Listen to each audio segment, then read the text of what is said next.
नमस्कार. आज आमच्या माशेवालनीन हे तारले आणलेल्यान. हेका कांटासुद्धा म्हणतात. हेका खवळा खूप असतात. तारले हिवस आणि काटेरी असले तरी आंबट तिखट केलास ना काय चवीक एकच नंबर लागतात.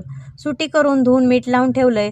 हळद लावलास तरी चालता. 7-8 बेडगे मिरचे, 2 चमचे धने, 10-12 लसणीचे पाकळे वाईस धुवून भिजत घातलंय. 15-20 मिनिटांनी भिजवलेली मिरची मिक्सरच्या भांड्यात काढून त्याच्यात थोडासा आला आणि अर्धो चमचो हळद वाईस पाणी घालून बारीक गंधासारख्या वाटून घेतलंय. तुमका हव्या तर वला खोबरा थोडासा घातलास तरी चालता. गॅसवर कढई ठेवलंय. तेल गरम झाल्यावर भरपूर अशी ठेचलेली लसूण घातलंय. वाटून घेतलेली मिरची घालून खटकतल्यावर त्याच्यात तारले, मिक्सरचा भांडा धुवून वाईच पाणी घातलंय. चवीपुरता मीठ आणि 4 सोला घालून झाकण ठेवून 7-8 मिनिटं बारीक गॅसवर शिजवून घेतलंय. सारखे ढवळीत रवता नाही नाहीतर कुस्कारतले. मस्तपैकी तिखट आंबट तारले तयार झाले. हे भाकरी आणि भाताबरोबर तर एकच नंबर लागतात.